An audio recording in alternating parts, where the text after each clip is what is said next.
meet that need to the best of their ability, irrespective of any limitation they may face or any circumstances that may be holding you down. Growing up, I've always known that there was something about me. My mom always told me about how I'm a child of perseverance.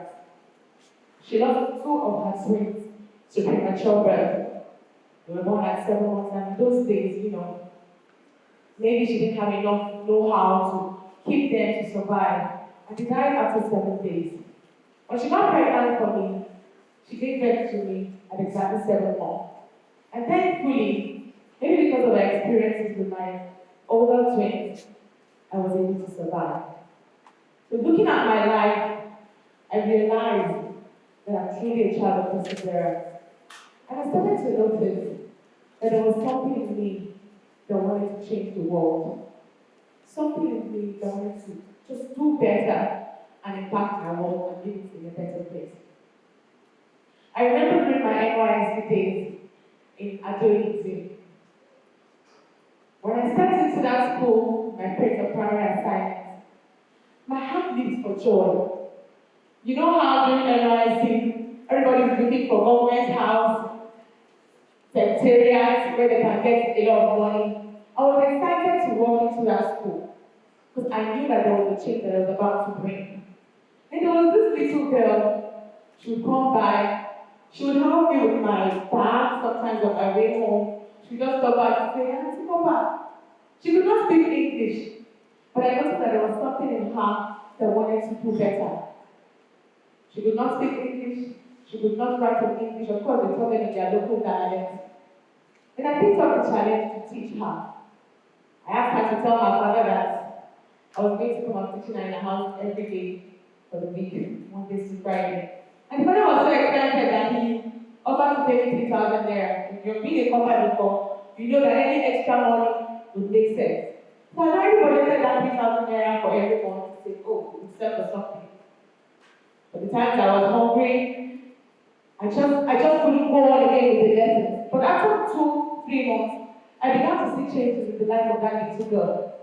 I realized that she was better even in speaking English. She was now better even in writing, such that she became one of the prefects in the school. That alone kept me going. For every end of the month, the man would tell me, don't worry, I'll pay you. I said, no problem. I said, don't worry, I said, no problem. And it went on and on until like 7 months. I was about passing out from the youth service. And I looked around the school. They were always pasting paper everywhere. There was no notice board. I said, good. Since this man is a carpenter, then he should be able to provide a notice board for the school. I said, oh, okay, please, I need a notice board for this school. I want to give it as a contribution. That's so good.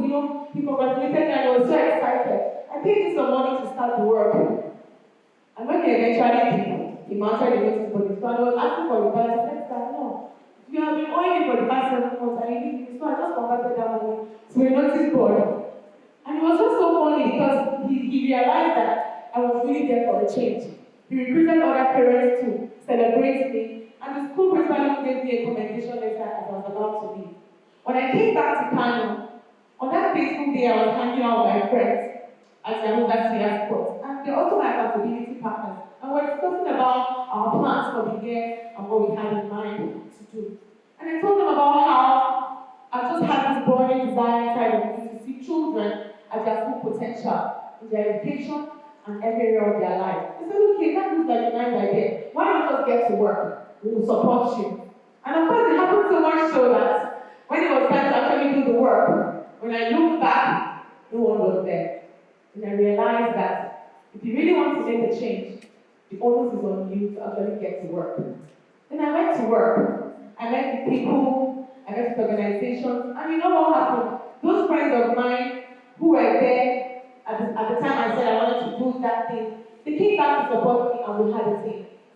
We call that team the Brady Brainer Solution. And what we do basically is to improve the educational sector in northern Nigeria by coming up with fun and educational programs. And that was the beginning of the Ariwa Technical competition. It went on and on. For the first year, for something that was new, I was surprised we had over 300 people in attendance. Doors were opening to us. Schools were excited about the opportunity. Children really wanted to be part of that competition. Why? Because because they realized that it builds their confidence. It also helps them to love English language better and improve their love for reading.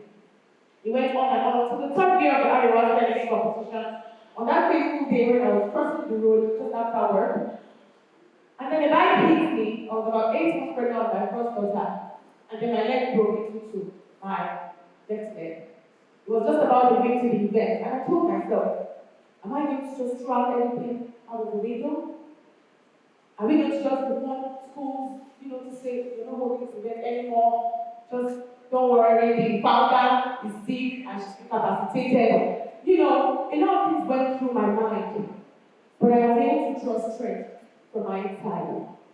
I was able to leverage on my team members and we were able to achieve that event. It came out so successful that when I looked around and I saw the smiles on the faces of those children, I wondered what would have happened if we didn't see that event through.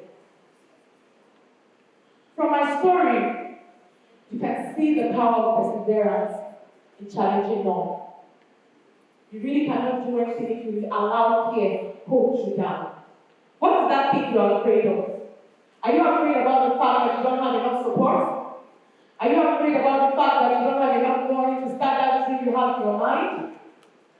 Is it fear of maybe imposter syndrome? Is it the one that is holding you down? You need to understand that you are enough. Whether or not anyone is there to support you, you are enough. You need to understand the power of collaboration. I was able to collaborate with like-minded people like myself, and that's why we're able to put smiles on the faces of children in Kano State and in other Nigeria at large. Through collaboration, doors of opportunity started opening for us at Brain Brain Solutions. We had our first international funding of over $5,000 from the foundation to build an ultra-modern library in a government school. You see, right now the library is there. I don't go there all the time to use it, but there are lots of children, over 500 children, using that library. Why? Because I persevered. Before I go, I'd like to ask you a question. Are you going to allow fear hold you down? Are you going to look around at that norm and just say, oh, it's okay? Just like I would have done, I would have just said, oh, it's okay, your leg is broken, you are pregnant, thank God your baby survived, just forget about everything, take care of yourself. Or sometimes where I tell myself, I say, just take your stay at home and take care of your family. Don't be jumping around, doing things up and down. That's a lie. There's more that's inside of you that the world is waiting for you to change. Are you going to allow fear hold you down, or are you going to persevere and achieve that goal and put that smile on so many faces? The world will always present you with choices. Two choices. The choice to sit down and do nothing about the things you really desire to do, or the choice to actually get up and do the work. The choice is just to make.